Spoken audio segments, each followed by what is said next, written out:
Hello, welcome. We're back. It is still day two-ish of the Inkjam. Oh boy, bad sign. Inkjam game jam. We have been working on an entry. I would say first day things looked a little grim. This is the second day. Things are starting to come together, sort of a little bit. We have enough pieces to make a game. The problem is now we got to put them together and actually make something that's interesting to do and interesting to play. And so that's really the challenge that we're working on now. I figure we'll go for a few more hours, like 2 or 3 more hours tonight, and then we'll sleep and we'll wake up in terms of like our tomorrow morning and try to finish this off. So it's due. The project is due on 3 p.m. on Monday, but realistically, I got work on Monday, so we gotta finish this tomorrow. We got lots of stuff to do. We got through a bunch of stuff this morning. That was awesome. We can close all that.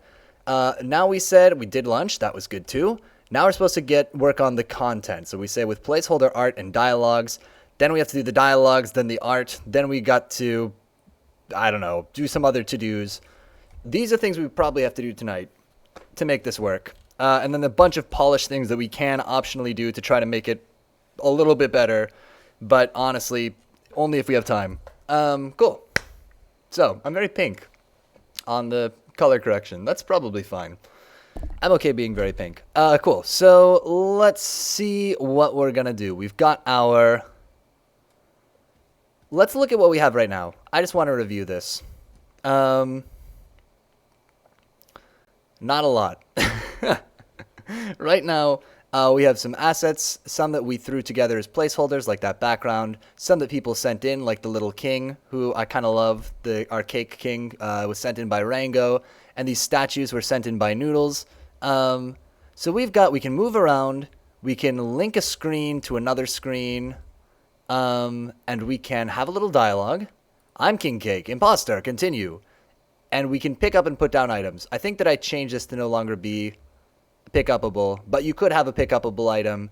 And so the idea is we want to go out into the world, which doesn't exist right now, and go exploring and bring back ingredients for recipes. So we'll put some recipes in here too that will give us like it'll be like a little dialogue box to give us a hint about what kinds of ingredients we might need. But so we got to draw our next area. So let's do that real quick. I think let's just try to fly through drawing a bunch of these screens because holy smokes, we got a lot to do. Cool. So let's go. How do I want to draw these screens? Let's go to Azaprite. 288 by 176 is the size of the screens that we're drawing. So new 288 by 176. Great. We're using this preset for NES colors. We just chose one, honestly. It could have been any of them. We just wanted a color palette. So there you go. Great. So we've got our NES color palette. So this area has got to be like... Let's see. Can we see the throne is like this color green? So we want that same color green here in our new area. Let's get rid of these walls. We're probably not going to make changes to these anytime soon. Our berries. Oh, have we got the berry bush 0 and berry 0? Whoa, whoa, whoa, whoa, whoa, whoa, whoa. Berry bush 0 is wrong. Can we fix this? What if I got rid of... That's supposed to be a berry without any bushes on... a bush without any berries on it. Let's see what we can do. So we can fix this first.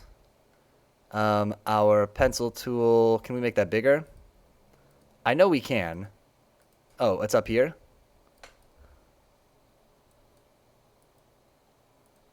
Fix it. Ish. Let's use the paint can. I don't know what I'm thinking. I don't know what I was thinking. And this is 64 by 64. Good. We got some little things to fix too. But let's go... File, save as. And we'll call this berry bush 0. Should be camel case. This is not supposed to be there. File, save as. Berry bush 0. Okay. Replace, yes. And we can get rid of this berry bush 0. Delete it. Great. So we've got our berry bush, we've got our berries. So let's also draw a background for our first area. We want it to be like a crossroads. So it's going to go in 4 different directions right from the start. And we'll see what we can do from there. So let's draw that up. We've got that same green color from the throne room. To start, let's just fill all that in the background because we are going back to rule number 1. If it looks bad, that's fine. That's the key to this whole operation. It's the only way we're going to get this done in any kind of amount of a time. Cool. So this is going to be... It's going to be the same kind of green with boxes. Background, which is very easy to do quickly. Great. Needs one there, right? Perfect. And then let's try to put our little crossroads over this. So let's have like the end of a road first. No, that's wrong. Let's try to draw our road to start. So it'll go from like here will be the end of our road, and it'll like go out over here, and it'll go out over here, and maybe we can make like a sign that will tell us where you can go on this road. Now, I've made a huge mistake, which is we're going to have to figure out where these start and end on the other screens, or it's going to look really weird. I've just realized.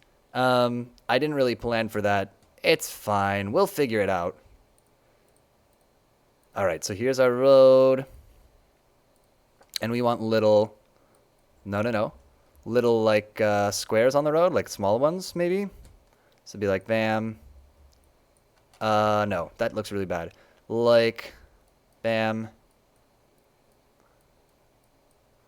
So these are our road squares. Again, if it looks bad, that's fine. That's our most important rule. And then maybe some little, like... How can we show that this is ending and becoming like a green area? Maybe just, like, put this down here. This is like this. This is our road background. And we'll make a little signpost that we can put up too. And then the signpost will be a dialogue thing. Cool. So this is our area. This is our area. We nailed it. Great. First try. We're gonna call this background crossroads 0. And then we can go right to here and add a new scene with crossroads 0. And so this area should be relatively easy to make. We can go scene, crossroads, equals. And our goal now is to just make this character big if we can. Make this, not this character, this map big. Because right now we only have 2 rooms, and so I just, in my mind, the next big thing is like, make a bunch of rooms. Make a bunch of screens. Okay, so we've got our new place. The background is going to be crossroads 0. And we can link this to our other rooms by saying crossroads dot south equals throne room. And throne room dot north, because we want these to connect to each other. I should learn to write north though. Throne room dot north equals crossroads. Cool. And let's that should be crossroads, I guess, is all one word. Sure. Let's make sure that much works before we proceed. And let's put a berry bush with berries on it and also a little sign in there. What is our compiler error? The problem is scene cannot be found. That is true, because this needs to be not a scene but a screen. Oh boy. We've been making that mistake all day. We've been mixing up those words this entire time. Let's see what we got. Bam. So now we should be able to go up north, and there should be a little area. Nope, didn't load. Console? Is something missing? Project? We did not move crossroads here. Where did crossroads? Why is it not here? Didn't I save it in there? File. Save as. Crossroads 0. Oh, we didn't save it as a PNG? I think that's the problem. Now it'll be here. Bam. It's so small for some reason. That's weird. Hopefully that's not a problem. Okay, it's big now. Good. Yeah, so we should be able to go up there, and we'll go to the crossroads. And we'll make our little sign, and we'll make our little berry bush. Why isn't it here? Crossroads 0. Crossroads. I'm dumb. This should just be called Crossroads, not Crossroads 0. Bam. So the name of the texture has a 0 at the end because potentially we want some stuff to be animated. So we want to have multiple textures associated with a single kind of element. And then we can flip between them. And so that's how we're animating our little chef character to begin with. So he goes up here. Why is it so small? I know why. We'll fix it. We'll go to A's the Sprite. Oh, you hate to see it. Sprite size. This needs to be double. Bam. When we're getting bigger, we want nearest neighbor, right? Good. Stop this. Why didn't it make it all blurry then? It's fine, right? We'll say save as. We'll save it as a PNG. Also, bam, overwrite. Yes, good. Let's see that now. Okay, so these are all the things we're going to have to remember to do every time. Double the size of the thing and make sure all the names are correct and in the correct folders. So here's our world. We go here. We're at the crossroads. Bam, bam. The problem is this doesn't match because we need these walls, right, in order to match this place down here. Because also, watch what will happen. If I go here, I'll get potentially stuck in a wall. Oh, actually, we bounced through it, which is kind of handy. But we need those walls. So let's get them from the throne room. And we can just flip them so that instead of on the top, they're going to be on the bottom. So those are going to be our part walls horizontal is what we've called those. And so that should be easy enough for us to grab the two of these and put them on the bottom when we're in crossroads. So we go crossroads. In addition to the background, we're also going to have these new characters, part wall horizontal. We're just going to put these at -5 instead of 5. And that should put them down at the bottom. Let's make sure that that worked. Maybe we can put like the little statues out in front too to let us know that we're like at the castle. That seems like a polished thing. I mean, ultimately we want to be able, we've made it really easy to drop all these little props and stickers and stuff all over the place. And so I think ultimately we want to have a bunch of them just like all over to decorate this place. That kind of worked. But we don't yet. Cool. So you can go up here. You can go to the king. You can talk to him. I'm King Cake. Great. Coming together. Let's put a berry bush down here, and we'll put a sign up here. Okay? So let's get our berry bush in first. And so the berry is going to have berries that can be picked up. So we'll say new character. This berry bush should be pretty easy to put down. We call him berry bush. And it needs to have a position. So we'll say a new, let's put it at vector 3. I don't know, like negative. We have to dial all this in. Negative 4.0, negative 2.0f. See if that gets us more or less what we want. We probably should have made this take an x and a y as separate coordinates, because we always have to write this z is always going to be 0, but it's fine.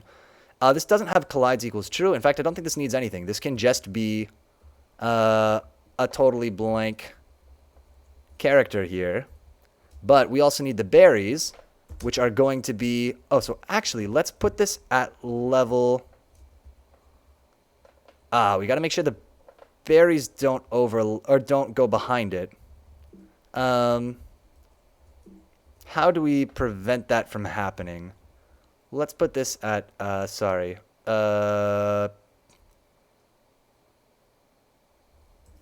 fine. So let's see. So how are we going to keep the berries from going behind it? We could make this berry bush a background element. The problem with doing that is that then it might, conflict with the background. You have sort of the same problem. Another thing we could do is put the berries at the player level, but then the player might be behind the berries, and I think we want the player to be in front of them. So what we got to do is add another layer to this. So if we go to our main camera has a add layer, but not these layers, sorting layers. We're going to add another layer for, what is this? What are we going to call this? Let's call this prop layer. So a prop is like, props go behind characters. So we go background, props, characters, players, foreground, and then this pre-canvas is kind of our, like, part of the UI, basically. So then we can fix that. We can say that the sorting layer name is going to be prop layer.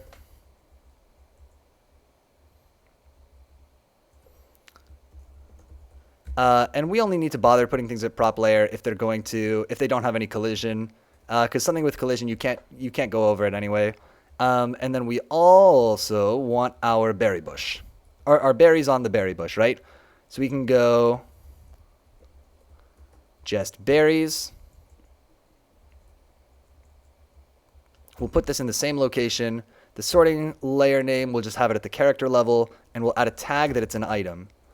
And that will make it so we can pick it up, because we've already coded that in, and so that should kind of work. Let's see what this does. You don't like, where's my syntax error? 297? Yeah, that makes sense. This should be a parenthesis, and so should this.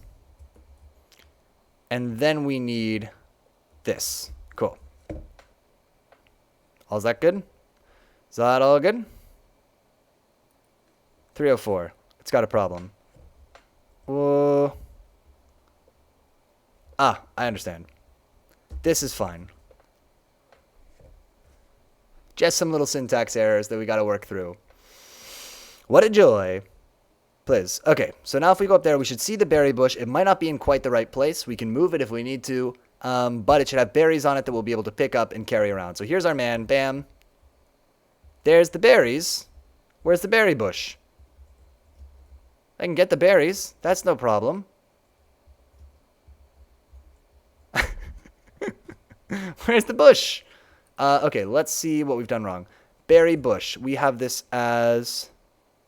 I spelled berry bush wrong when we wrote this earlier. That's fine. We can just use the bad spelling, or we can rename it. It's probably the smarter thing, right? So let's rename this file to... berry bush, spelled correctly. Berry bush 0. And now let's see if this works. Man, oh man, oh man, oh man. Here he is. Bam. There's our berry bush with the berries on it. And we can get them. And now we got them. And we can take them down. And we can use them in a recipe. Cool. And so we can just dot berry bushes around, I think, everywhere that we go. And we can just put those down there. And that'll be a fine place to store them. Okay. It does kind of blend in. But maybe that's fine. Maybe we'll just live with it. We could put a little series of, like, let's put 2 other bushes there, and so like only one of them has berries on it, but there's like a whole group of berry bushes. So we'll have 3 little berry bushes kind of all tucked together. And then we can have, please, berry bushes throughout the world that we can pull berries off of. So this berry bush will be at about the same place. We'll put it at like 4.3, negative 2.1. And this one may be like, I don't know. Let's see how that looks. Let's just eyeball it. Like everything else, we can dial this in. Maybe we got to make our ground more different where the berry bushes are. We could draw like a dirt area underneath them, please. We can draw like a little dirt area underneath them to make the berry bushes stand out a little bit more. Ooh, that doesn't look good. I have done a bad job. Let's have 2 berry bushes, and we'll just give a little bit more space between them instead of 3 berry bushes packed together. So we can put this at like negative, I don't know, 5.3, negative 2.1, 2.2 maybe. Let's go. Okay, it's compiling our code. So that's one of the problems with our setup that we have here is every time we make a change, we've got to recompile our code, which is nice because it does things like checking the syntax for us, but it's bad because it just takes a little bit of time every time we make any kind of a change. If we had like a file that we were loading up, maybe it wouldn't be such a big deal. We'll put that down a little bit lower, maybe. Put it down like right there. But we got the berry bushes. It's fine. And we'll put a little sign up here to let us know about the crossroads. And we can attach a little bit of dialogue to that. So let's draw our crossroads sign real quick. And again, this art is going to be like all placeholders all the time. We don't have time for anything better than a placeholder. Let's go to NES. Bam. And here comes our sign. Ready? Sign is brown. Let's get our... We can have this be a regular pencil. That's fine. So it's got like multiple signs where it's got like one on top. It's going to be like, hey, you could go this way. And we'll have another one that's like, you could go over here. And then that'll be that. That's the whole signpost. And that's it. And we'll put some little like scribble text on it, maybe. And that is the signpost there. Boom. Great. Fantastic work, everybody. We drew a signpost, kind of. Is it good? Is it even passable? No. No, of course not. But we got to make do with what we got. There's our signpost. Bam. Signpost. Nope, it's got to be double the size. Because we've got this ridiculous... this ridiculous version, or this ridiculous way of doing things, where we draw everything at 32 by 32 and then double it. Properties. We want sprite size. 64 by 64. Nearest neighbor. Bam. Looks good. Here is our signpost. We're going to say... Yeah, signpost is fine. And we can have signposts in different places that will have different dialogues. Our engine that we've written allows us to do that. So that's good. So we're not locked into all of the signs saying the same thing. So bam, there's our signpost. Now let's add it in our script real quick. So we can say also here there's going to be a new character. It's not going to be items. So we can remove that tag. It's actually going to be crossroads sign. Bam. And instead of being, let's put this in like almost the opposite position. So it'll be like 4.0, 2.5. I think that'll work. I think that'll just, we need to call it signpost though. And you know what else we did wrong? This signpost asset needs to be called signpost 0. But we're almost there. Rename. Signpost. No, please. I'm a simple man. I'd really just want to rename this. 0. Great. Was that so hard? Cool. Let's see what we got.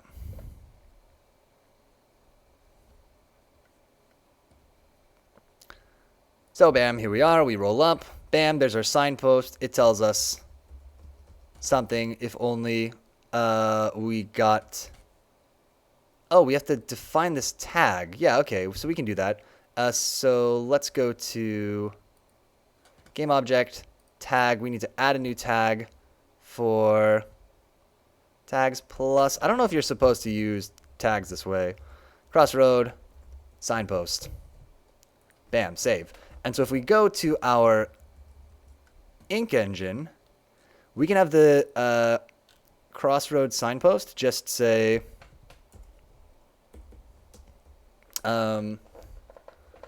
crossroad signpost could just be like,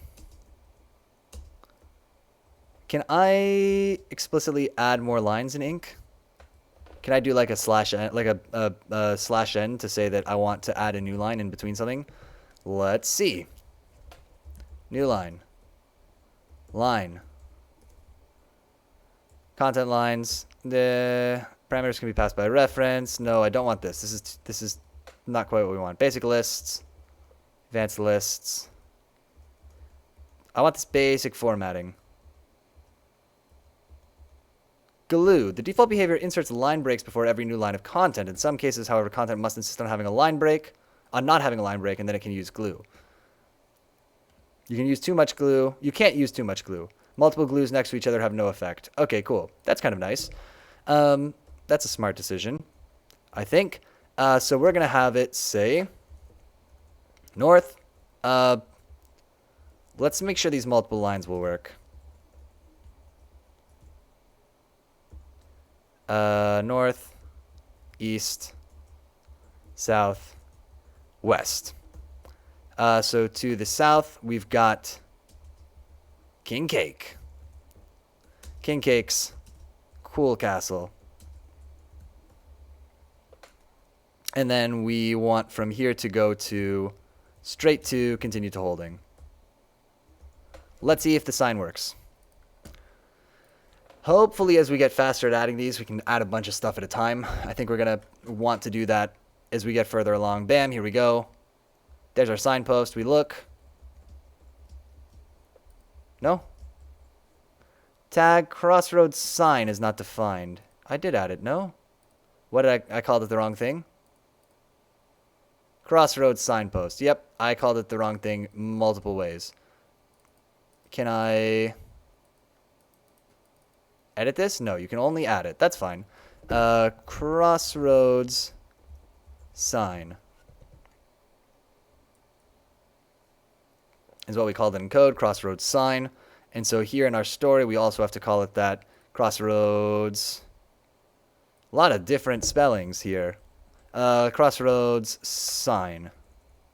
So now when we see the crossroads sign, we should skip to this part of the story. Let's see if it works.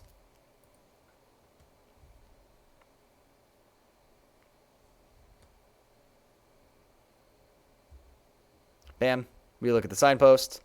West. Ooh, that does not work. Because it is... Oh, that's a pain. Consuming all those lines. So, how can we make these act as one line, but have a bunch of stuff? Like, how can we make this all come out of here at the same time, but not... Ooh, okay, this is tricky. So one thing we could do would just be like this. And in fact, maybe this is...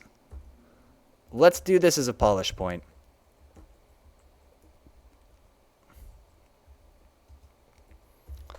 So we'll say... We'll do this for now. We'll just put these all on one line. And as a potential polish, we'll say...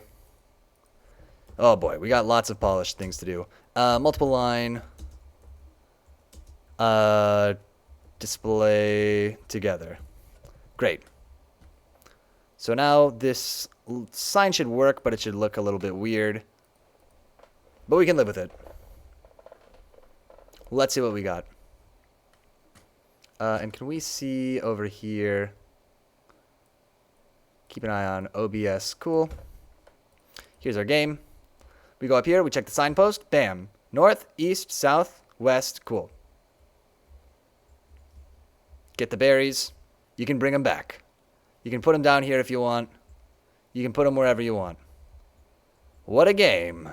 Okay. It is becoming a thing. So our first one was like, what's something we can cook with berries? Because we need a first recipe that's going to use... Let's say bowl of berries is a recipe, right? So we need pictures of these foods, I guess. So let's draw a bowl of berries real quick. Berry bush. This is 64 by 64. Cool. Give me this. Give me this. We are going to draw the bowl of berries. No? Okay. Why is this the wrong color? Even after I chose the new color. Why you would do this to me, game? Or computer. 64 by 64. Oh, but we want to make this 32 by 32. Oh boy. Sprite size, 32. 32 while we draw, and then we scale it up. Okay. Here's our bowl. Oh, maybe we'll call it berries and cream, and we'll need milk from somewhere. I kind of like that. So we've got our berries. And that'll be a 2-ingredient recipe. So then we'll need some white in here. And can I just change these colors? No, it's being stupid about it. If I change the palette, will this all go away? Good, no. All right, so we can put our cream with the berries. And doesn't that just look so appetizing? Right there. All over them. Good. And then we can make this bowl darker. Bam. Berries and cream. Everybody loves it. Everybody needs it. It's berries and cream. Let's put a spoon in it. No? Let's put a spoon in it. Nope. Just makes it more confusing. There's our berries and cream. That's perfect. It's just what we needed. It's just what we wanted. Berries and cream. Cool. So let's go file save as. Nope. You got to make it twice as big. Ooh, we just really did this in a way that is going to create a little bit of extra work at every step. That's probably fine, though. Bam. There's our berries and cream. I didn't really need to save it, but that's fine. We have a copy of it.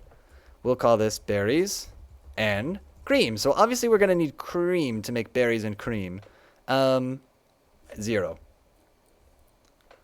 So what are we going to get our cream from? A bucket of cream somewhere? We could have the creamery to the north, and it'll have like some cows and like a barrel with some cream in it. I'm on board. This is the plan.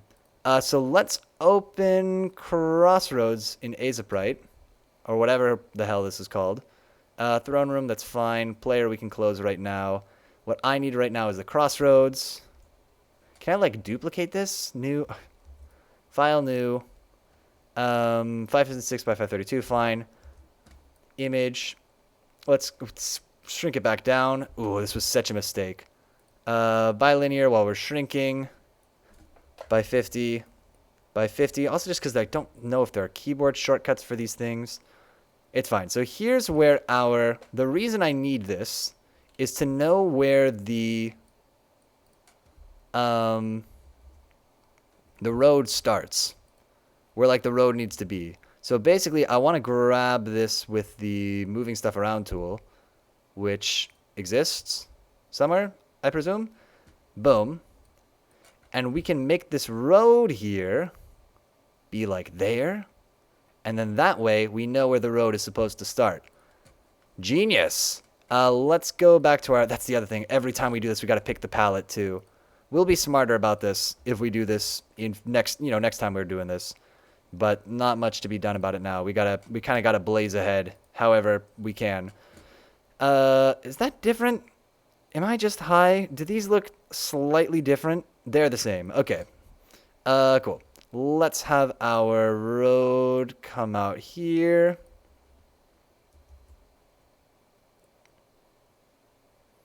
It'll just come up like a little bit and then be like the end of the road.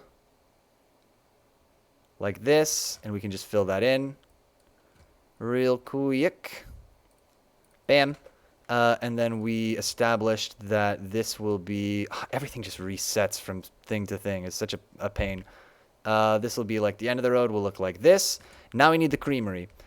What will the creamery look like? The creamery will have to have some kind of a border around it, but I guess it has to have a fence. Also, there's a lot of stuff to make a creamery. We got to make the fence, we got to make the cow, we got to make the barrel. That's probably all we need. We could just have the cow in the fence, and we could make it so you have to like go behind the fence, or there's like a gate or something maybe that's open, and you can go to the... or no, maybe the cow will just be in the fence, and you can't even get in there, and like the barrel will be sort of nearby. Okay, so we've established that our cool grass meta is that grass looks like squares. No? Why did this... why have they done this to me? Did they switch? How did I do that on accident? What the hell? Why is that a feature? Why would I ever do that on purpose? It's weird, but fine.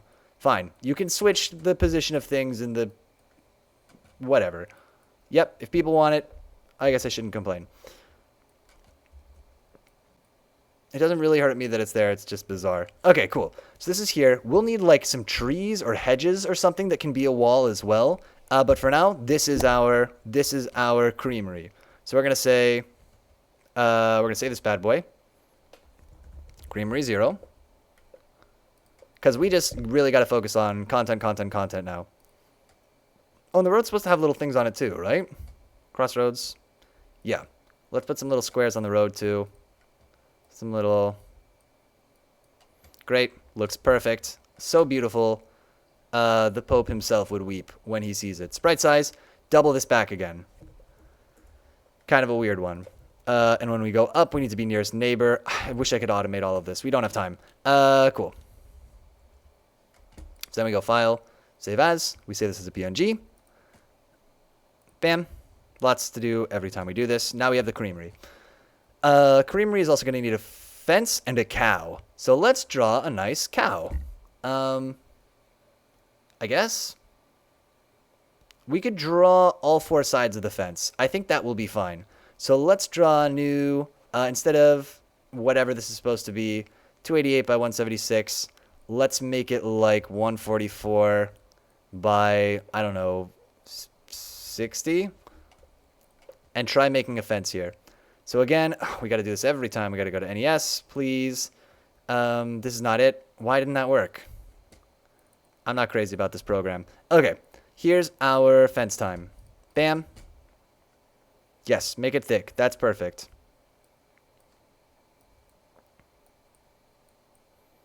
It needs to go all the way to the edge, pretty much. And we can draw the cow inside of the fence, is the great thing about this. This needs to be a post. It's going to look really good right there. That's a fence, as any fool can see. Oh, you know what? I'm dumb. That's a fence. We ain't got time. We ain't got time to make it look good. Just make it look like a fence. I despise this program. Okay. Boom. Boom. Boom. Let's draw in this last post that we need.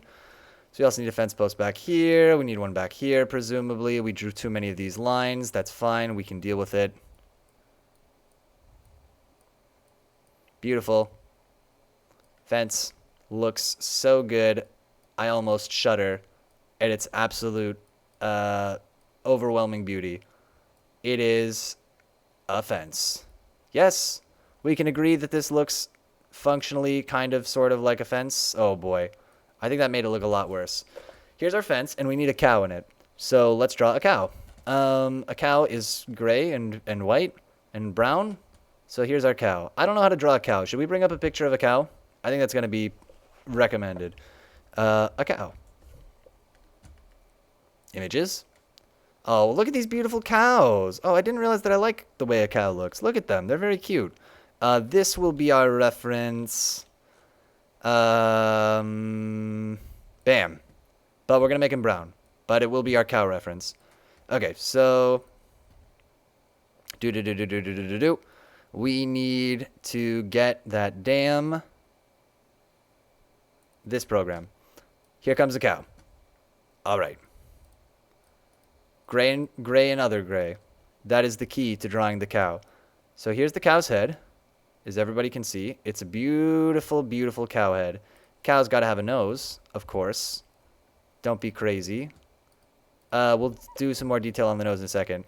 The sides of the head are going to be kind of dark gray. So here's going to be our cow's head. It looks like a possum, but that's okay. We're just going to roll with that. And then it needs... Oh, this should actually be like white though, right? And we'll make it all white on the outside. Oh boy. This is really really a piece of work. So here's our cow. Nope, this doesn't look good.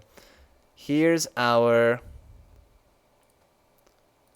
cow incoming. Nope.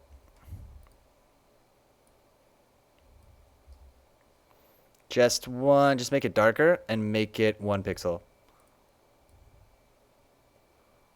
I believe. You just got to. It does look an awful lot like a possum, but you just got to believe. Let's give it some big eyes. Looks super good and normal coming out of its face there. And then fantastic. Let's give it a little nostrils. Oh, this is the part that I really enjoy, it turns out, is just making our cow. Need some ears, of course. Let's outline those ears. Bam. This looks incredibly like a raccoon possum hybrid. This does not look like any cow that ever lived, but you got to do what you got to do. And in fact, let's do it like this. No. Oh, I can't believe this is the best that we can do, but it is. Pencil here. Bam. There's our cow's head. And now we need a cow body for this cow. It's happening. Cows have big bodies, it turns out. Cow, a big animal. To my chagrin. And here's this cow leg. It's like, I am a cow standing here in this field. Isn't that funny? And it's not that funny, cow. A lot of cows do this. There's these cow legs. Again. Oh, cows are like a shelf. I guess I didn't realize that about them. Beautiful. Beautiful, beautiful. We'll put in all of that. Is this white? Is this like...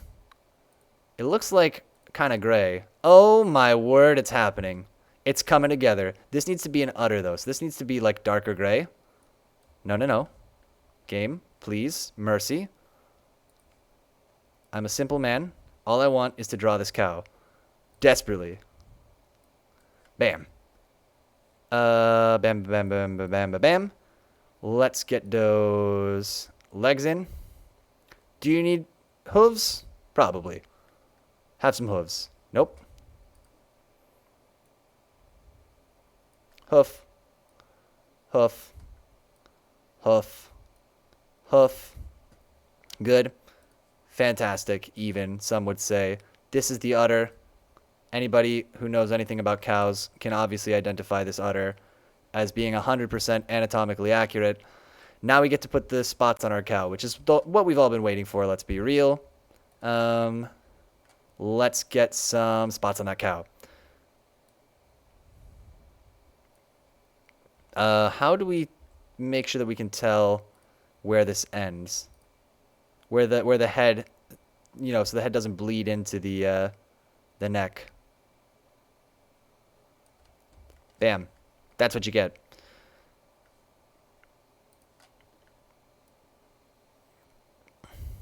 Oh my god, it could work. We could draw a cow right now, and it will only look somewhat like a possum.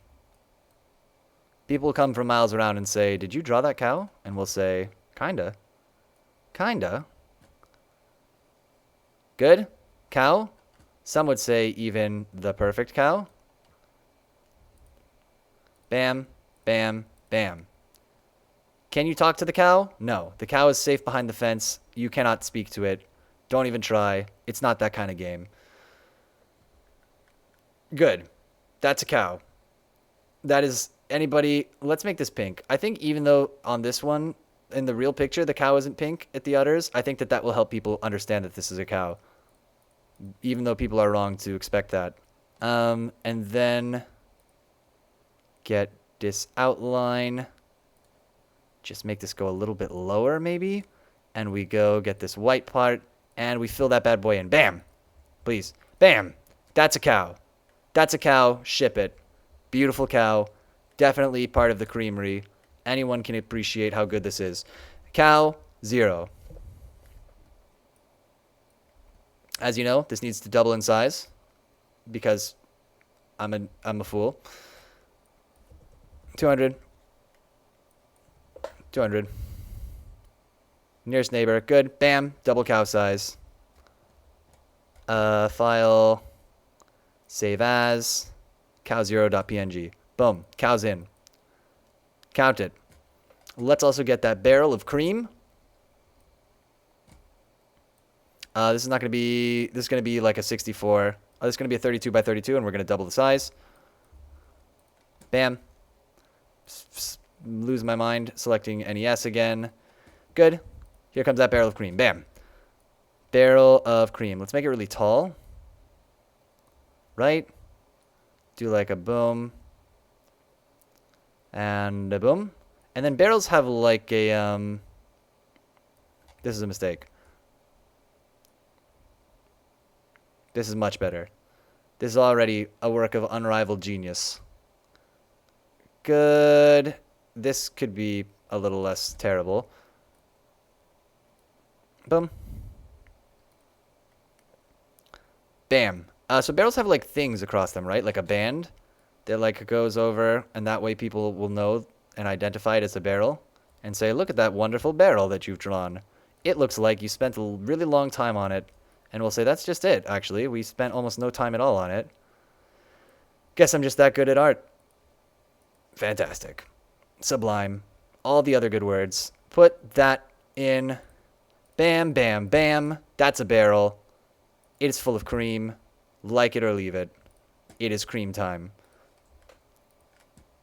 Cream, cream. Good.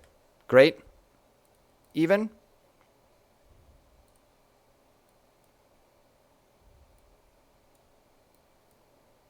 You're trying too hard. This is not necessary. There's our barrel. It's full of cream. Everybody wants to drink a little bit, but if you drink too much, people will notice that you took some. Great. This is barrel 0.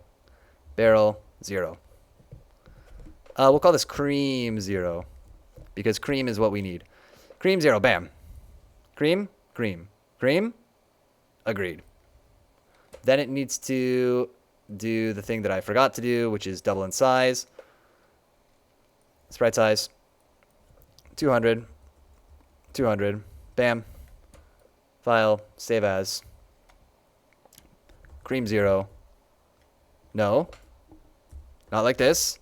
Cream 0. And it needs to be, for God's sake, cream 0.png. We got too much to do for these little stupid annoyances. Bam. So, cream 0's here. The cow's here. The creamery's here. Where's the cow? There's the cow. We can drop another couple of bushes down, maybe. And that'll be the creamery. Bam. Let's code it. Let's code up the creamery. Bam. Screen. Creamery. Equals.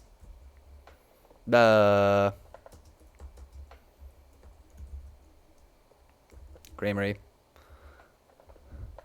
We should have called it the crematorium. We'll call it a creamery. That's fine. So we've got the crossroads. It's not going to have any wall parts. So let's actually just grab this much for now. And we'll copy paste other stuff in a second. So our creamery, please, not like this. Equals. Oh my God. We lost it. New screen. Bam.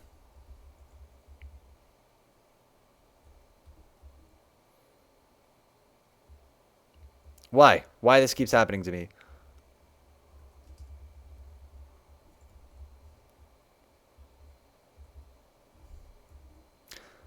Good God. Bam.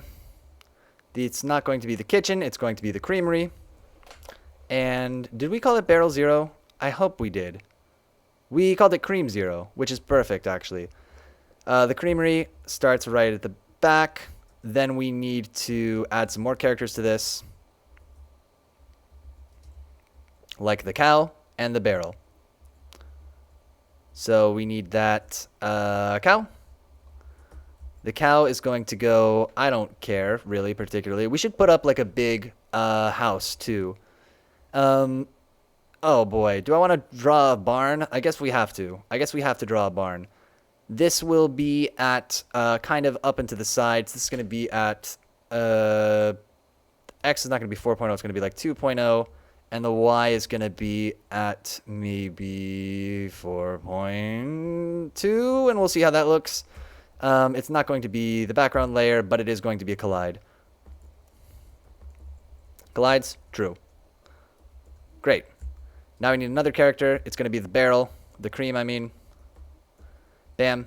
we're going to build our first recipe. So our first recipe is going to be berries and cream. We're going to make it happen. Cream. I would like you to be like a 1.5 maybe. And this needs to be further along potentially. Oh, this is the Y, right? So this should be at like 3.5. This actually needs to be further along. This needs to be like 3 point, maybe 4.1 F. Let's see what that looks like. We will item, we'll say tag item. Good. You're not allowed to talk to the cow. Not one of those games. Sorry. And then we need our... To the north of the throne room, we got the crossroads. To the north of the crossroads equals the creamery. Creamery dot south equals crossroads. And let's not build walls around the creamery yet, but we probably should soon. Okay, show me those compiler errors. Bam, the name item does not exist. True. And I agree with you. That should be like this. All right, what do we got? The name Crossroads does not exist in the current context. That's because... I don't know why that is. Didn't it exist previously? Did I break it? 301. It doesn't like what I'm doing. That's here, right? 301. But we totally have the crossroads. Scene kitchen. Did I delete the crossroads? Scene... Uh-oh, what happened to the crossroads? Where'd they go? Okay, this is... Why has this happened to me? Where the hell did the crossroads go? I must have accidentally deleted them. Okay, we can get it back. Are you for real? Okay, copy all this so we don't have to write it again. Go back in time. Take me back. When did the crossroads disappear? And why? And I'm also in a rage. Here's the creamery. Bam. Was that it? Kitchen. Kitchen. When did they go? Here's the creamery coming in. There's where it went. Bam. Got the crossroads back. There's the creamery back. We got to relink these because we didn't copy that. Crisis sort of averted. I mean, that was pretty dumb, but we got it back. Crossroads.north equals creamery. Creamery.south equals crossroads. Let's see it. Nope, not a picture of a cow. I do like that picture of a cow, but that's not what we need right now.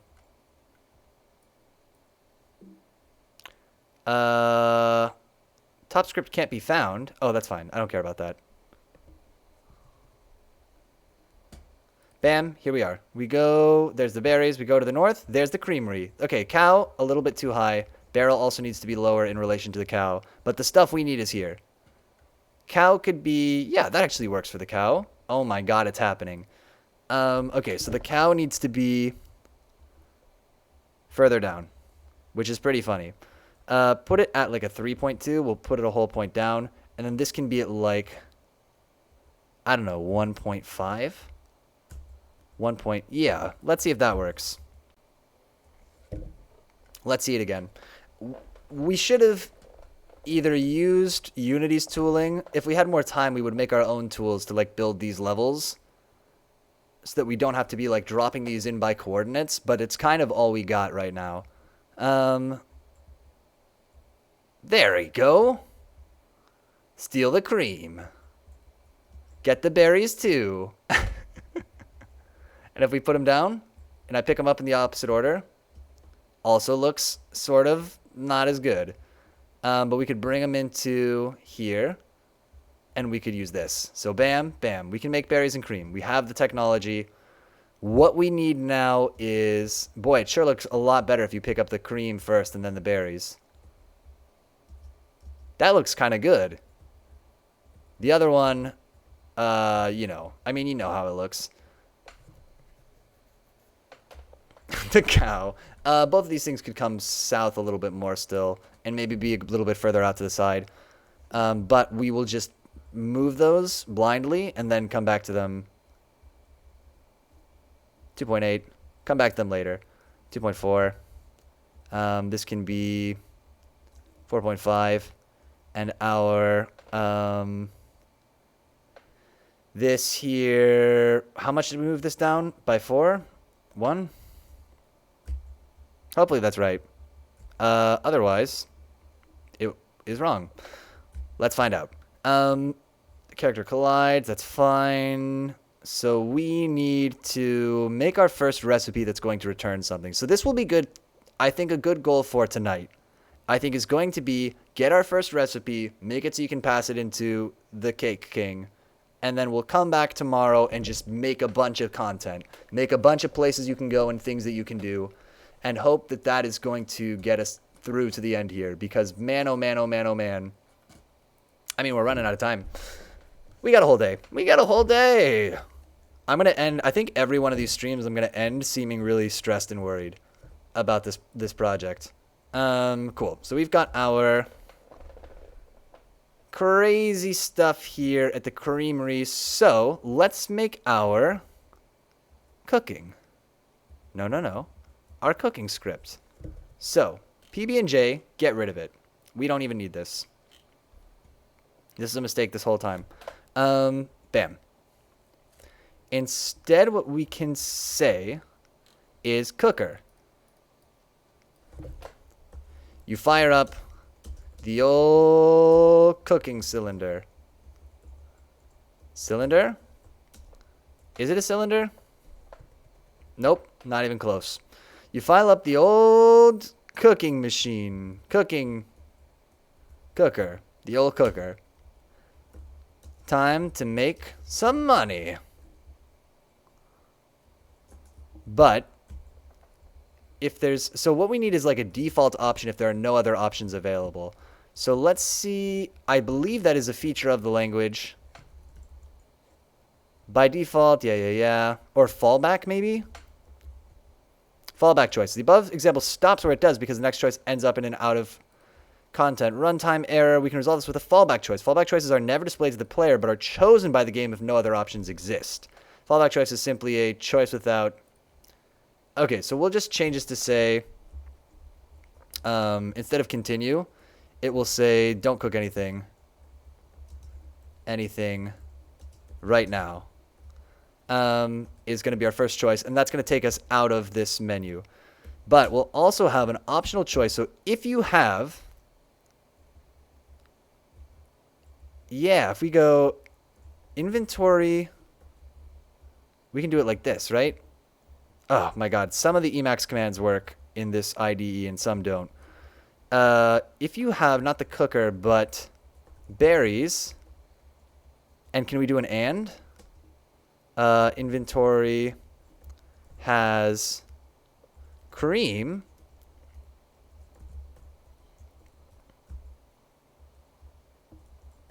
We can write berries and cream.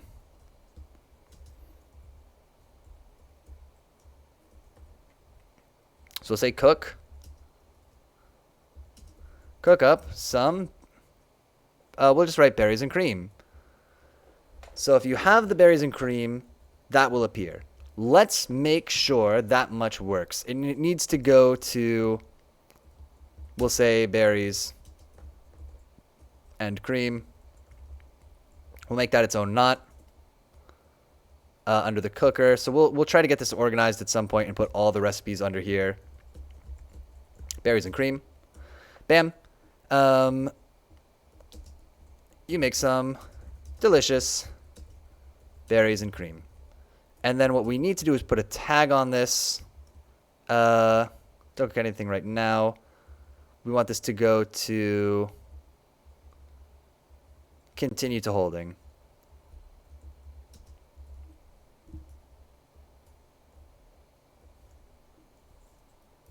Bam. Make some delicious berries and cream. And we will come and clean up this text at some point. So what we need to do, though, is put a tag on here that's going to say needs. We'll say, ooh, how do we do this? Take berries. Hashtag take cream. Hashtag take give berries and cream. Okay? So we're putting all these tags on here, and the idea is we have to pull those tags off somehow. So the first thing we've got to do is make our little thing that looks for the word holding knot understand that there may be more than one tag here. So if the current tags is 1, and we'll say, we can just make this an and. So we'll say if there's exactly 1 tag, and the tag is holding knot, we probably should have written it this way before, then we're done with the dialogue. But, oh boy. So we'll need, let's make a method called process story tags. Nope. We'll just do it here for now. Process story tags. Bam. So we have, please not like this. So otherwise, else, if, and then we'll say if story dot current tags, then we'll loop through these, I guess. We'll say for, this is the way that we should do this. For I equals 0, I is less than story dot current tags dot count. So we're going to iterate through all of these tags and respond to them appropriately. I plus plus. And so the first thing that we do is we say if story.current tags I.trim equals holding knot, then we got to get out of here. And we'll say end early for, or end dialogue on holding knot. Bam. Please not like this. Then we've got, let me just keep an eye on OBS here. Okay, so we end the dialogue on the holding knot. Then the next thing that we need is we say, let's actually do this at the top. We'll say string tag equals story.current tags I.trim. So we clean up this tag a little bit, and we'll say if tag equals holding knot, and the dialogue early on holding knot. We'll say take items that are taken. And then we'll also do give items that are given. It may be, yeah, we'll always take items first, and hopefully that will solve this problem. I was thinking we might hit our maximum inventory amount if we give before we take. So if we have a maximum inventory that's 3 items, and we give items before we try to take any away, we might run into a problem. So we'll do it like this. We also need to look at how we get items. I think we now need, no, how do we, can we get away with not cleaning up this code yet? It's a mess. This is a disaster. Okay, this code, add pre-canvas, no. So this is if we're picking something up. Let's say pick up. This is enter dialogue. I mean, it's a band-aid, but it's something.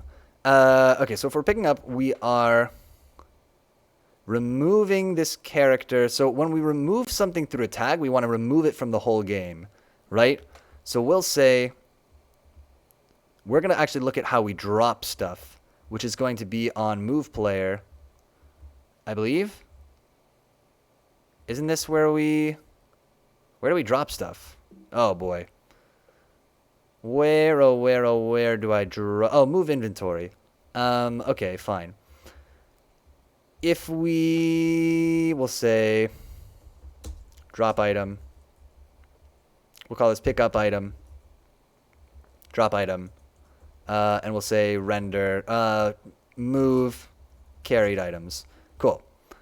So drop item, what we are looking at crucially is we want to drop an item without putting it anywhere new. So our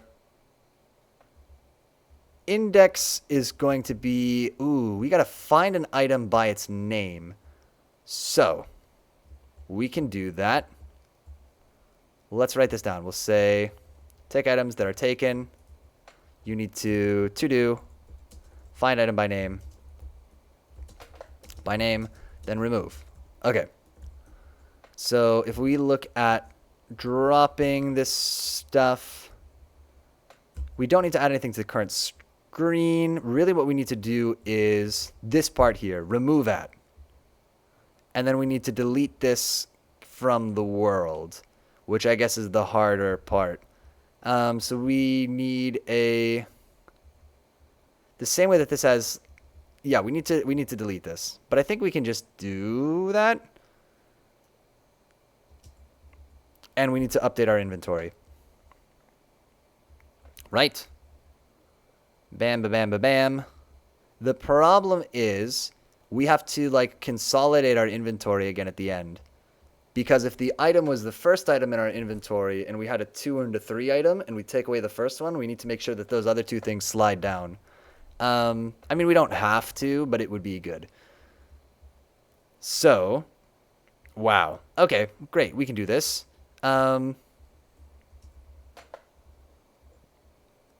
Translate. This is moving the component. So actually dropping the item is a lot easier than removing the item. IMO. So we'll say if tag, is there a starts with method in C#? String starts with C#. That's close enough. String.starts with method. Great. How do I use it? Show me an example. No? Yes? Trim starts with. Okay, well, they wrote it in sort of a surprising way, but I think that's fine. Can I just double check this? C# starts with, bam. String, here's my new string, and I can just call string.starts with, fantastic. S in M, str. str equals, what the hell? Oh, this is the, for each S, okay, yeah, it's a method of the string. So we can say if, hold up, let me reload this real quick just to clear out some of the stuff from before. If string, so if tag dot starts with take. And then we need to remove that much of the string and just get the latter part of it, right? So we need,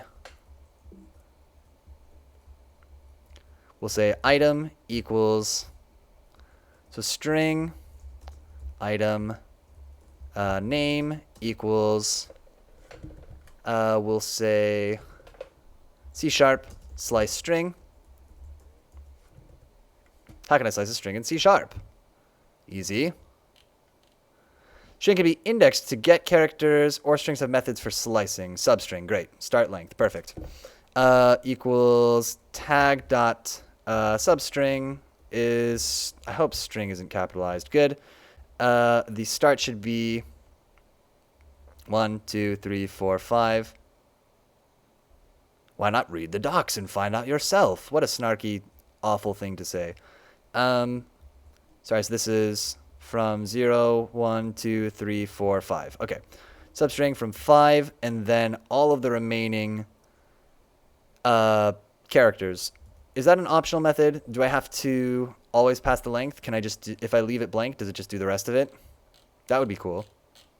This docs are not very good. I wouldn't want to read these if I was somebody asking about this on Stack Overflow. Start position. Looks like we gotta always pass it in. Substring. No. Retrieves a substring from this instance. Substring starts a specified character and continues to the end of the string. Bam. Perfect. Exactly what we need. So we can just say substring 5. Looks a little weird, but I guess it does work. So we've got the item name, and then we can say for item in for, oh boy, we got to iterate through our inventory. For int j equals 0, j is less than player inventory dot count j plus plus. So we're also iterating through our inventory now, and for each of these we want to check the name and see if it is right. Do we also have this stuff to put in? Let's just have this here. We can say if how do they get the name? When we pick something up, how do we get the name? Pickup item is .character.getName. Okay, cool. I can do that. So the item in our inventory is a character, so that should be theoretically easy. So we should be able to say player inventory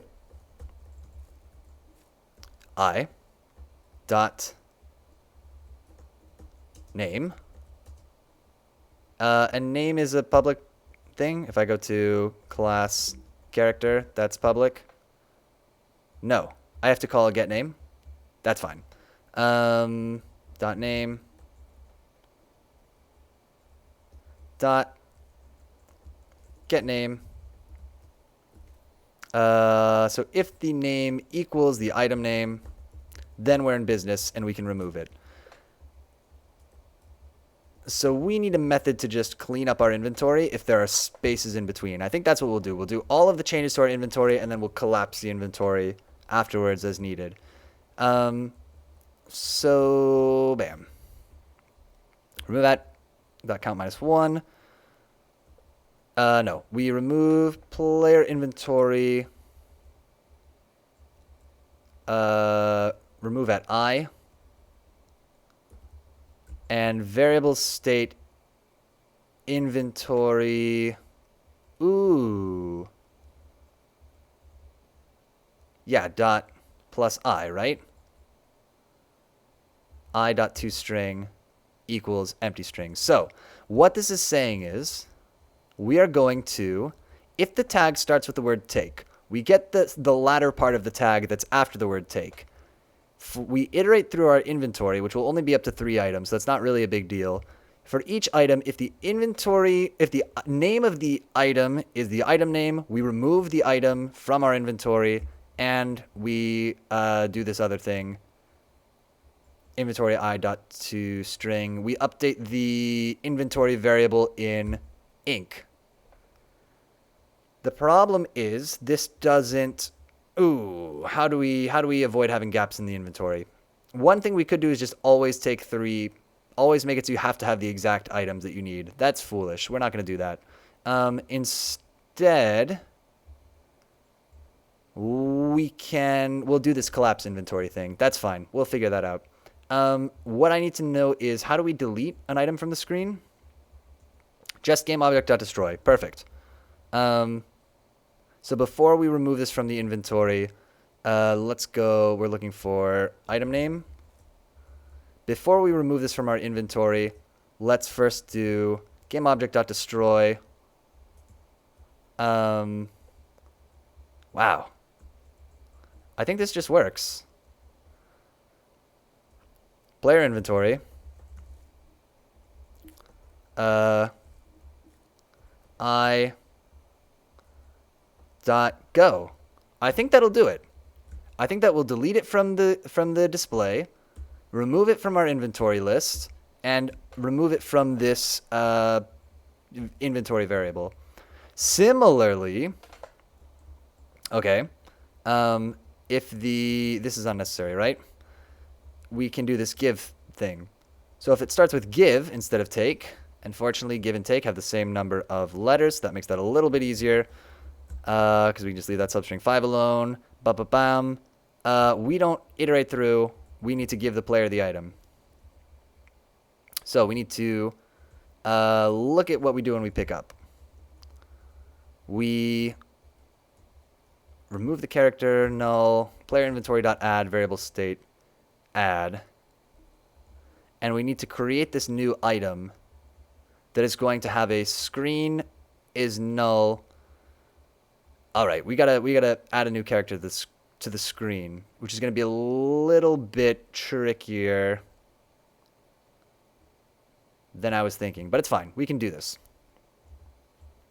This is a bit of a tricky thing, but this is like one of the last pieces of the puzzle that we need to make this game makeable. So we get the item name. And here's some things that we do have to do. This goes there, and then we need one more. Bam. So we gotta, yeah. I'll offline. I'll try to clean this up a little bit, or not. We'll see. So if the string starts with give, we need to create this character though first. This new item. Character. So let's look for in when we add character. Oh, so we just got to make a new character. I get it. Oh, I think this is fine. Or it's horrible. We'll find out. So I think we say the item character. So we'll say character. Item character equals new character. It is going to have the item name. So we got to do this first. Stop this. We got to do this first. Let's see. This is going to be item name. And we better hope that we have an item that is described by that. And the vector can be anywhere. We just need this tag item on it. And I think that will work. Weirdly. It almost seems too good to be true. So we'll find out why it doesn't actually work in a bit. Then we add this item character to our inventory. And we say inventory whatever equals item character character.getName. The scene is null. The thing that we need, when I create a character, does it set? Yeah, I think that'll work. No, we need to draw the character in the scene. That's what we're missing. We're missing one part. So if we look at our characters, they have this method. Oh, this is crazy. Add to scene. So we just got to call that. Item name. So we can say, well, you guys don't like this here? That's fine. Why is it doing the tabbing weird? Item character dot add to scene. That should be capitalized. Add to scene. Stop. Why? Why you do this to me? Because this needs a semicolon. Okay, I get it. Item character that add scene. So we add the item to the scene. We make this item character. We add it to the scene. We add it to your inventory. We add the variable. Now we need a little cleanup inventory if needed. So we'll say for we shouldn't end up with more items in our inventory as long as we could write a script that would do it, but as long as we write our script carefully and don't give more items than we take, we shouldn't end up in a situation where our inventory overflows. So let's hope that will be the case because, my God. Also, we need this player inventory count -1. Yeah, that all works. Okay, I think that will work. So we'll say for is less than. How do we do this? So I guess we go from, what we need to do is shift everything down as many times as it takes until there's no gaps. Or, what's going to be the best way to do that? So we could say, oh, this is a dumb operation to do. We can do it. We can do it. So we'll say for int I is less than. So basically, for each item, we want to check if the next item is. We want to check if this item is empty. We want to check if the next item slot is full, and if they are, we want to shift both of them down. And we can do that. We really only have to do that 2 times because that can only happen at the 0 or the 1 slot, right? Or sorry, the first or second slot. So we'll say for int I is less than 2. We'll hard code it. So we'll say int I equals 0. Shoot. Oh, I'm getting a little tired. I can feel it. I is less than 2. I plus plus. So we're just going to look at these first 2 slots. And we're going to say if player inventory. Oh no. Remove. Well, remove it. What am I thinking? The problem with this is the variable state may come out of order. When you remove an item, you need to move everything down. That's what it is. That's the fix. When you give an item, this will always be fine to give. The problem is when we remove, we need to remember to collapse everything down if needed. So we'll say if j is less than 2. So if it's not the last item, because if it's the last item, you don't need to worry about shifting anything down. And so we'll say, oh boy, clean up inventory variables if needed. How can we avoid doing this? I guess if we'd made our inventory an array and just stored things in particular slots, that would have been easy, and just had like a put something in the first slot function. But we decided it was going to be a stack of stuff on our head. Wouldn't that be funny? Wouldn't that be fantastic? So we remove.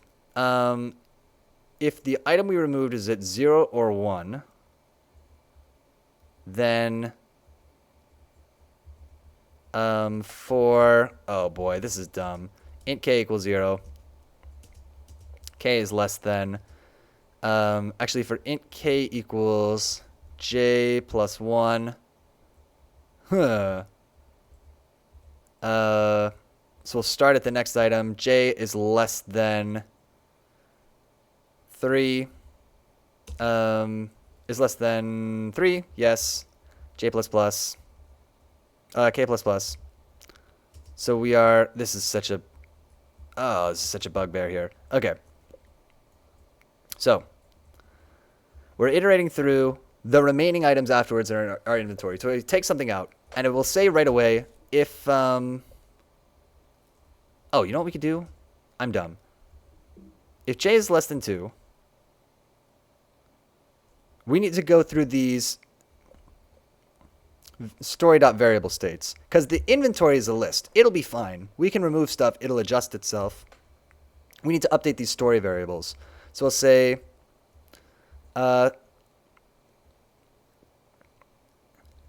if so if the story variable at k, does this need to be j, by the way? Oh boy, this does need to be j, right? J. All of these need to be j's. That's okay. That's easy to fix. Because I is the tag, j is the items. Okay, so for variable states, blah, blah, blah, this is why you don't do this the way that we did. K dot to string. So if the tag is not empty, then it needs to be shifted down. unfortunately. This is terrible code. This is like the worst code we've written this whole time. So if we've removed an item, then if something is not null, oh, how do you do this? Do you check the previous item before it and see if that's null too? So the problem is, okay, so the situations are, let's draw this out because I gotta think through this. So let's say we have item 1, 2, 3, or we'll call them 0, 1, 2 because that's going to be the right 0, 1, 2 on our stack, and we remove 2 from here. So this, actually, let's do it like this. We've got A, B, and C. Let's make this big. So these are the indexes. These are the items. The problem is, if we remove from C, it never matters. And then in we'll also put in parentheses here. This is the item that's at this index in Ink, right? So this is what it is. The first letter is what it is in Unity. The second is what it is in Ink. So if we take away from this first one, no problem. That's always fine. The trouble is if we take away this middle one, this will become C in Unity, but it will stay B in Ink. And you'll end up with something that looks like this, which is wrong. Sorry, you'll end up with something that looks, actually, I'm incorrect too, that looks like this, which is wrong. And so we need to move down this C if it's here. And so the idea is we iterate through, after whichever item we took away, we iterate through the remaining items. And we say, okay, for each of these items, if this is not null, and if this is not empty, and the previous one is empty, then shift it up. And so that way, even if we had to do multiple shifts, so if we had like, we took away this A, and so this became B, this became C in Unity, but we had this situation like this, we would do it once, we would move B down to here, and then we would do it twice, we would move C to here. And that would get us in the right place. So if this is not empty, and then we also check, and, oh boy, same weird thing that we're doing here. This is going to be like the longest line of code ever, unnecessarily so. K minus 1 dot to string equals empty. So if this is not empty and the previous one is, then we say, will we ever have to do multiple rounds of this? No, because we'll only be creating one gap at a time, right? We're only taking out one item at a time, so we don't have to worry about there being like a gap of 2 and not moving stuff enough. So if this is the case, then we want to say, oh boy, this is not good code. This will equal,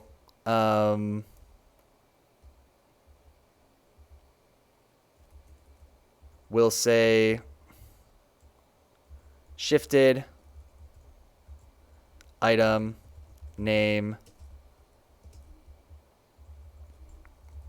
String shifted item name is this.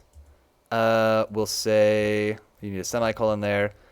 We'll say shifted item.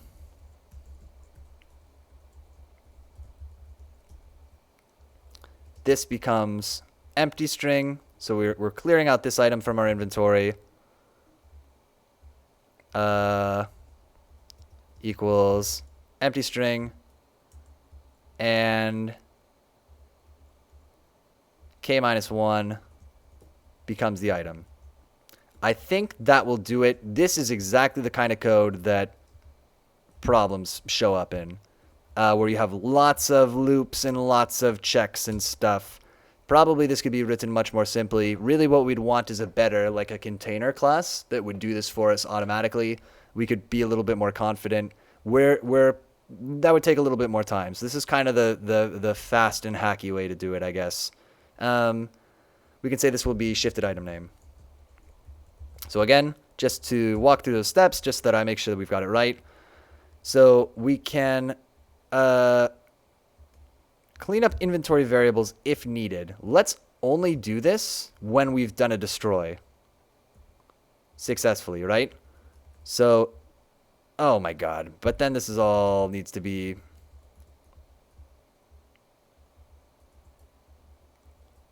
Oh boy. So the idea is we destroy the item. Destroy item. Clean up inventory variables if needed. So, we have this huge, ridiculous line of code. This is like the worst code I've written all year. Good. All right. We could make this a little clearer, maybe by breaking this up. I think it's fine. So basically what we do is like this. We say, okay, we delete this from the place that it's at. So we say, okay, remove the item at J, and then also our inventory in ink, delete the item that's at J. So the problem is the player inventory shifts and the story inventory does not. Hold up, please. Why does, no.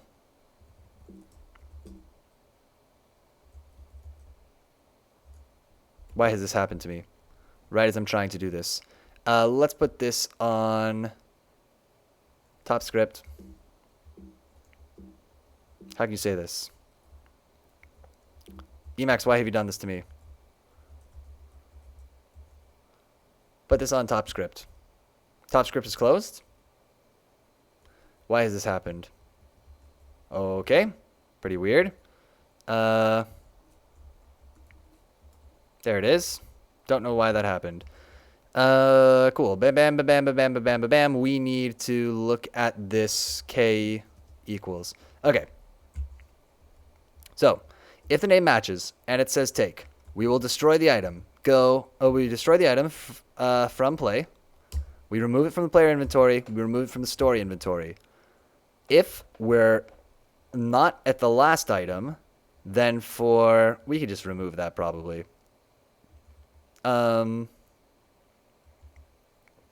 Then for every item after it, we check in the story inventory, is the item that we're currently looking at null, and is the item that we're going to look at or that we had before it, no, is it the item we're looking at now not null, and the item that we're going to look at next is null, or the item that we were looking at before is null?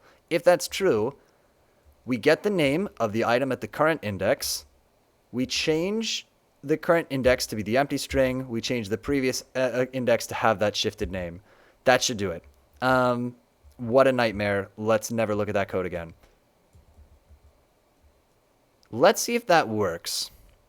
So in theory, can implicitly convert type object to string. This is at line 397.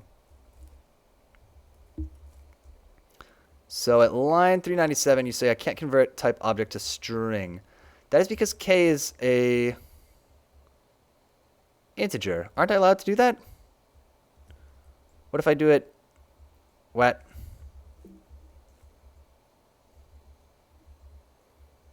I'm not allowed to convert type object to string. Did this work?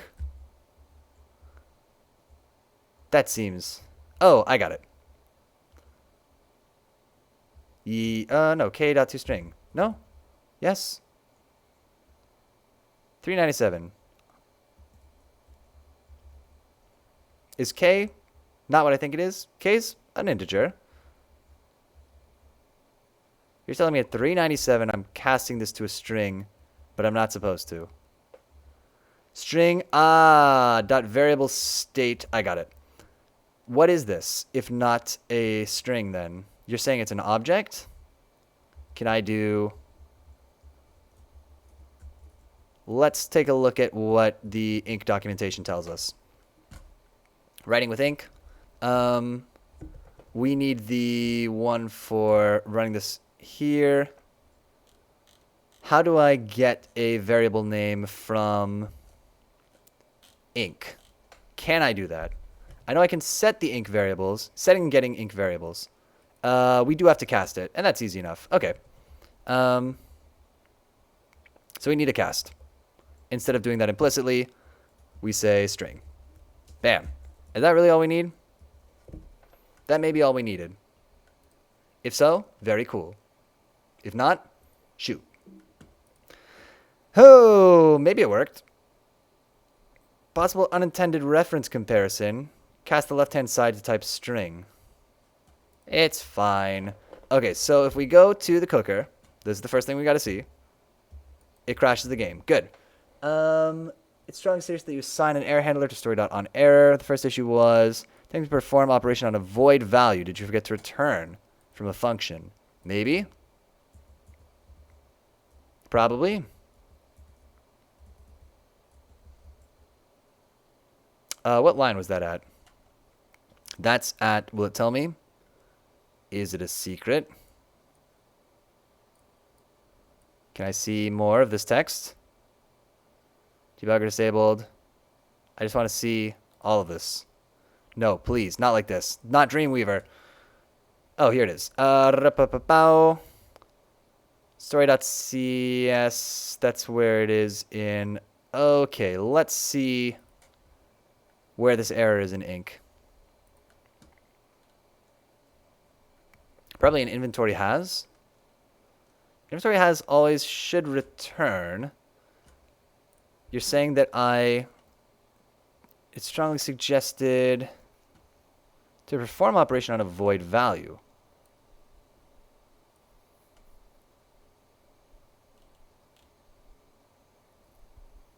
Story time at 370. How can I find this out? Maybe one of these. I bet they said it's at 370. I bet we did some inventory access wrong. Let's see. Can continue dot trim. Dot continue dot trim. That's the issue? Is it 370 for real? 370.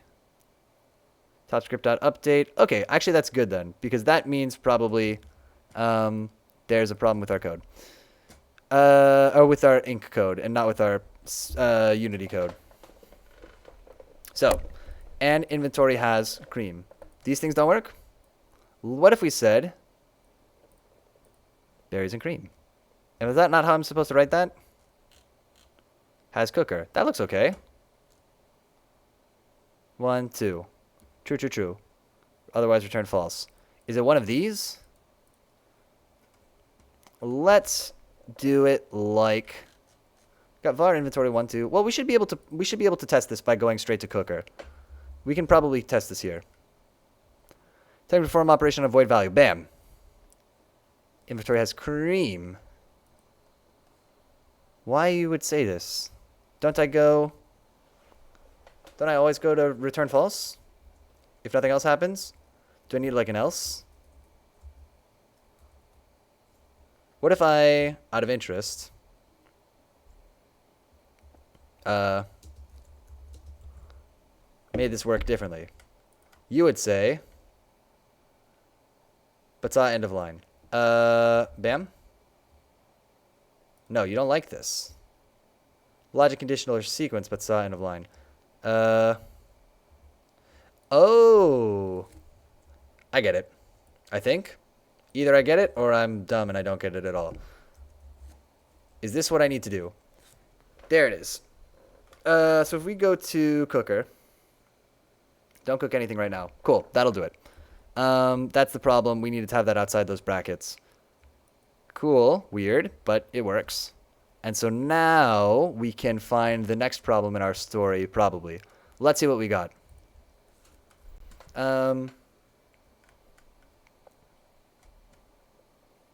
Those are from the last run.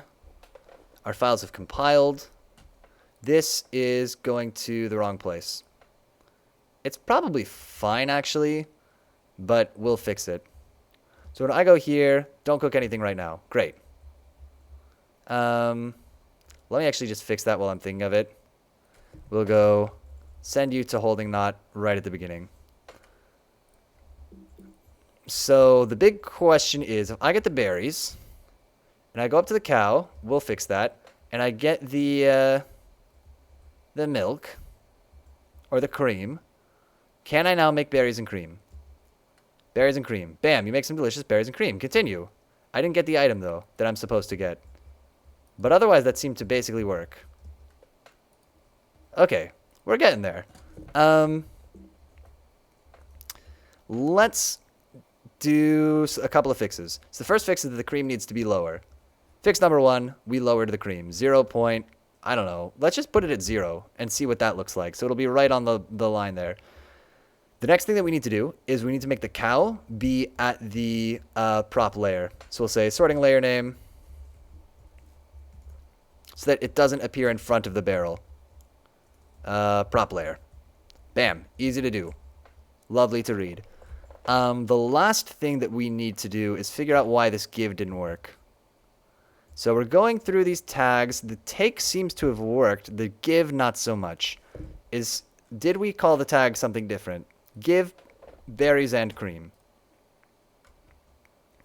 To a value comparison. Possible unintended reference comparison. To get a value comparison, cast the left-hand side to type string. The left-hand side. Which line do they want me to do that? Where are they warning me? At 397. Okay. Here? Here.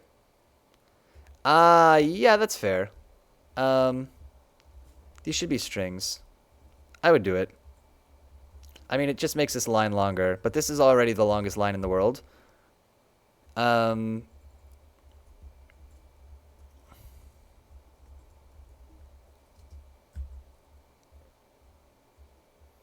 Nope. This is wrong. This is the wrong place for this.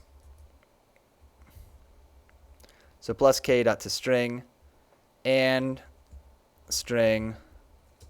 Great. Please. I have so little. Why would you take this from me too, computer? Let's see if we can. We need to do that anywhere else? I'm sure we do. If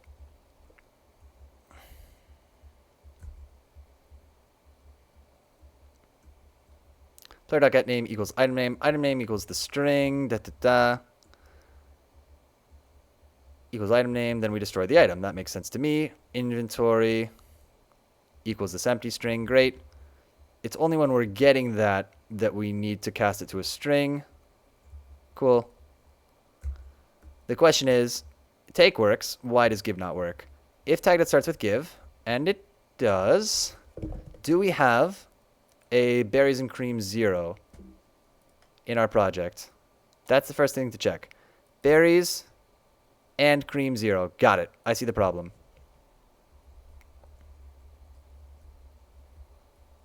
And cream.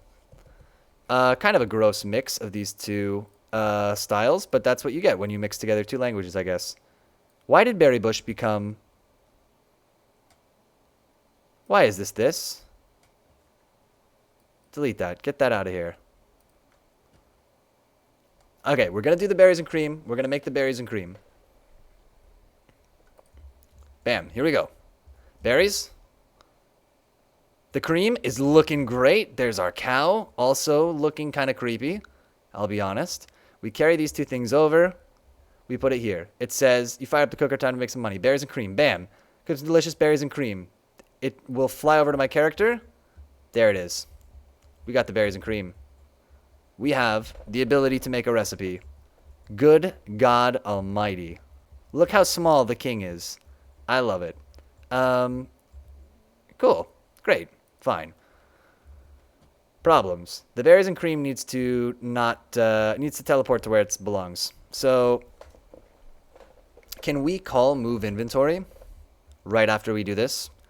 So, after all of this crap happens, we can say move inventory.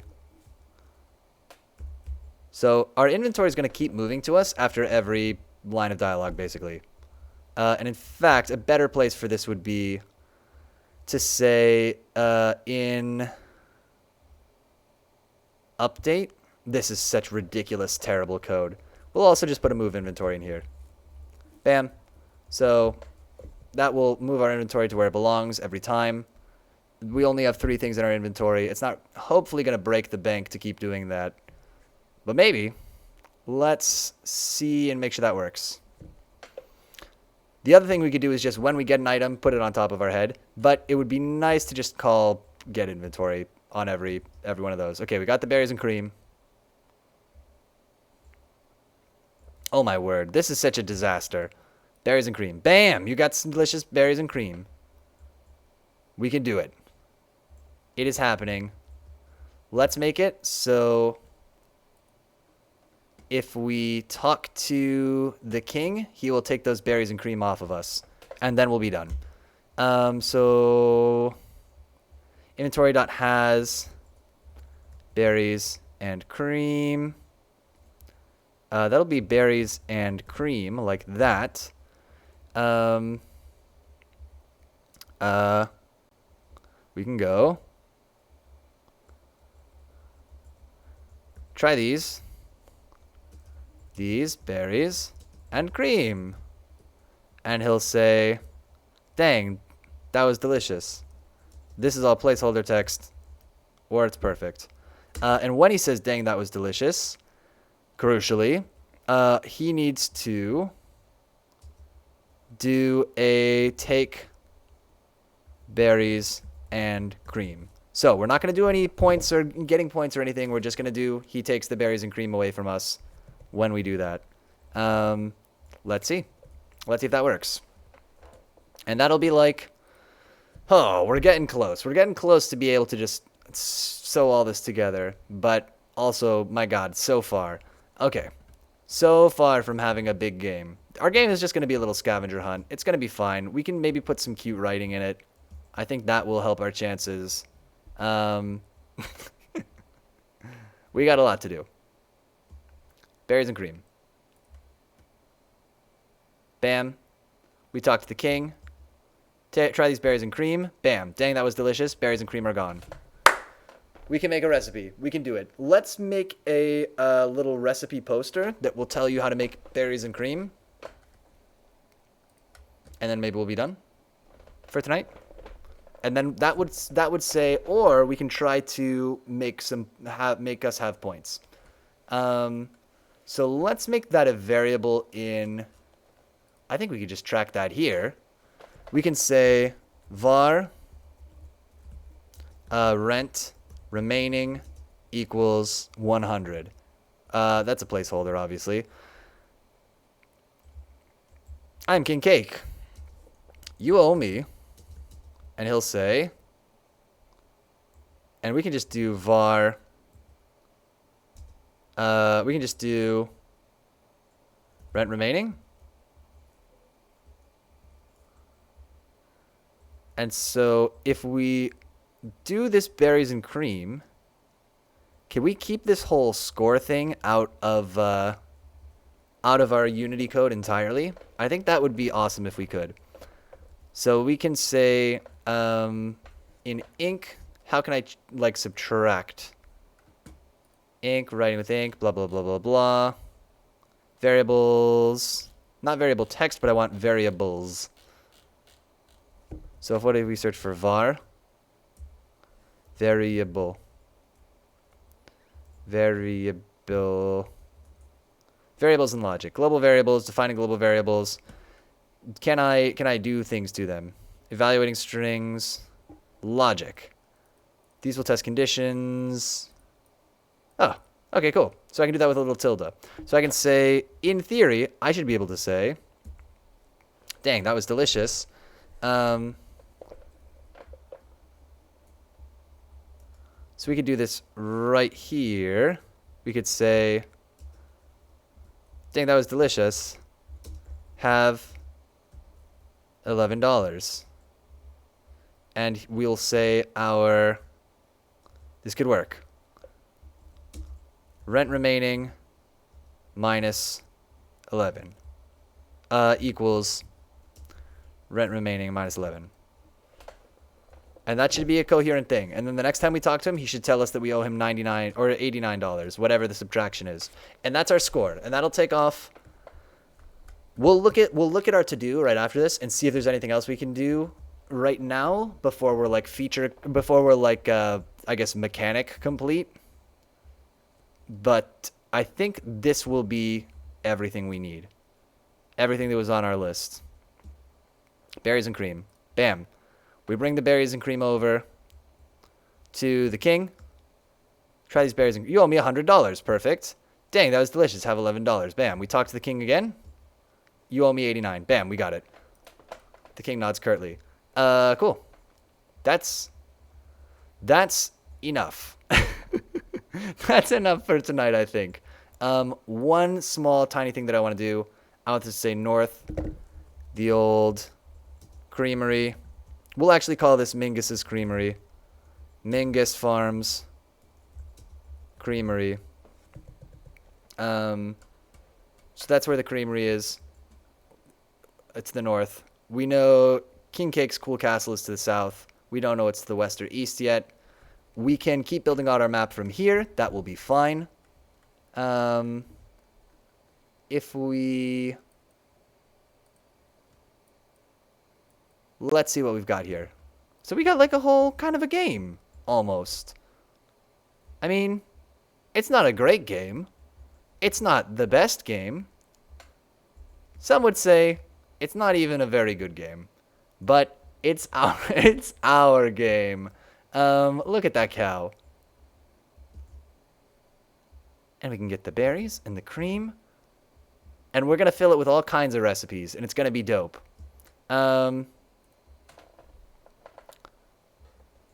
And maybe we can make like a menu. Try these berries and cream. Have $11. Oh my god. We got to write a lot of dialogue. We got to make some more areas. Mingus Farms Creamery. East, south, King Cake's Cool Castle, west. Great. We don't know. So tomorrow, let's look at our features that we needed to implement. I think we got them all though. This was a nightmare, huh? This thing? We actually don't know for sure that it works. That'll be something to keep an eye on. To do. Score/rent? Technically, yes. Ink can take and give items with tags? Yes, it can. Items have values? Yes, kind of. Let's hold on to that. We can come back to that. Distinct items can fill the same role in recipes. We don't have that. Some kind of movement trick, we don't have that. That feels like something to do after we have more of a map. We have tons of just, holy smokes, items to do. We could make an inspect that, like, looks at the items. That's pretty doable. We could probably do that right now. No, we'd have to change how we say that something's an item, but that's pretty doable. When I check if something's an item, is there a way that I could just get something else about that character? So when we do space to pick up an item, we have this screenchild's character, right? Does not equal null. Yeah, and in fact, we get the screenchild.character. We use it. So we could just put like an isItem on this. Let's do that real quick. And then it will be possible to have dialogue, but you'll need a different button, which is actually fine, honestly. So let's make this be E and drop is Q. And so that way you can have a conversation with an item, and that will be like our inspect. That'll be a good place to stop if we can get that to work. And that'll be nice. We can start filling this thing with text, which will be fun and cool. This is a crazy thing to do, this writing the scenes that way. I can see now that it was a ridiculous way to try to get that done. Instead of having the tag be item, we will also have bool is item equals false by default. Most things are not items. We'll say is item equals item equals is item. And we want public bool is item.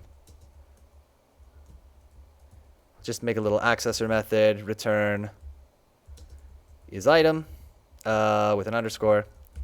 And then the last thing that we need to do is put private, please. What has opened? Why has Java decided to open? No, Java, I do not wish to upgrade you. Private bool is item. Bam. So now when we go look at our, when we create items, so everywhere that we wrote tag, item, in fact, we can just probably do a find replace. Easy. Ever that we did tag item, let's change this to is item. Oh, we need to have like a, yeah, that works. True. So, why is it highlighting it all weird? Oh boy. That's the one place where we need to do this. And game object dot character. I see. We need the game object must have a right. Oh, but we don't have this constraint anymore. We don't care if somebody's an item. You can still talk to them for some godforsaken reason. Now what we need is if and game object tagged. No, we change this to we'll say screen child. Let's do this screen child line one before. And we'll say and screen child dot character dot is get is item. Or do we call it get is item or just is item? Shoot. We just called it is item. Perfect. That's a smarter name. Giz and so if it's an item and it's not an item that we're carrying, nice. I'm glad that it looks like we got ahead of that one. Screenchild.screen does not equal null. So if the character is an item, so if it's if the character it's carrying is an item and it belongs to a screen, so it's not in our inventory, then that means that we need to pick this up. Let's see all the places that just broke everything. Show me the broken code at 314. What happened to 314? Yeah, why the hell did it do that? Okay, shoot. Okay, let's copy this code from pickup item. Check it out. And then we got to go. I don't know why that find replace was so effed up. We got to go back in time to before we did that find replace that somehow ruined just everything. I think that was it. So now we go to pickup. We put in our new version, bam, that we took from the future, and we get rid of this one. Bam. Now what do I need to do? I need to go back to my definition of character. Class, character. We need to make sure that you have a private bool called isItem. Is item. And then we need to search for everywhere where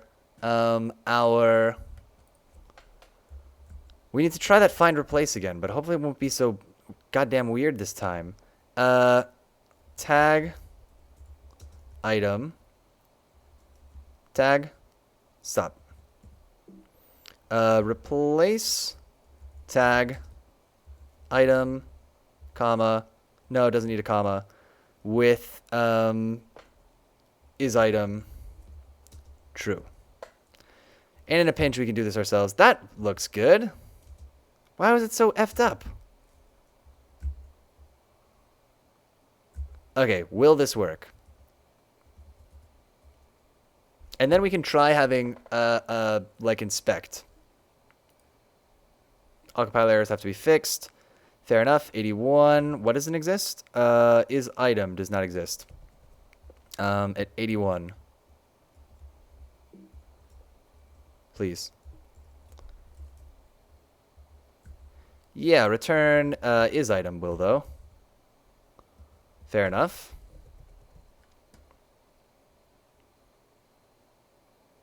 Come on.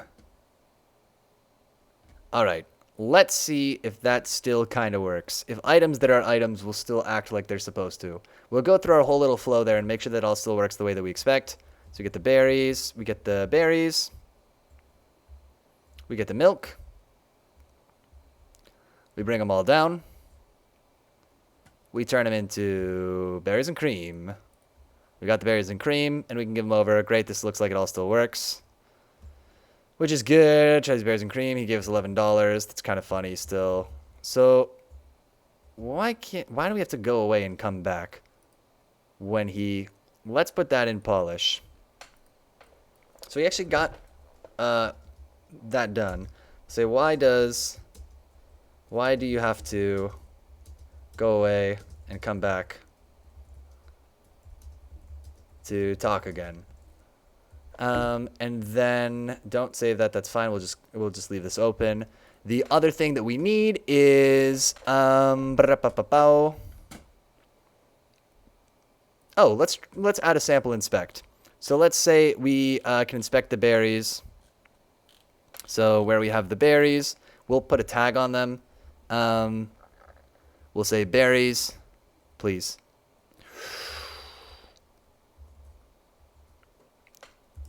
Tag,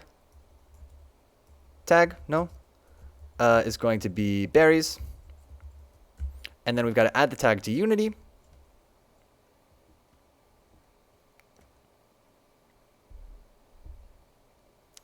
Wait for it. Main camera, tag, add tag. Our new tag is going to be berries. So now every item can have a description. Was it a good idea to add that? Probably no, because it's just going to make more work for me. But we're doing it. So then we can add a thing here that's going to be like berries. And the berries sign will be... Oh, so berries and cream needs to change to like make berries and cream. And we can call this... We can call this make berries and cream. That's fine. And the berries now have a little descriptive text, which is going to be a handful of delicious red berries. And then we can do the continue to holding like we like to do.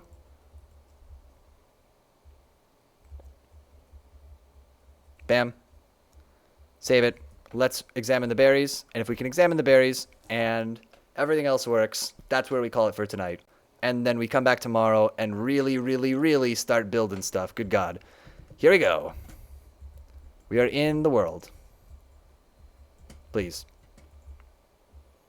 So the space bar is going to inspect a handful of delicious berries. Oh, we need the cream too. Let's put this down. We'll come back for it later.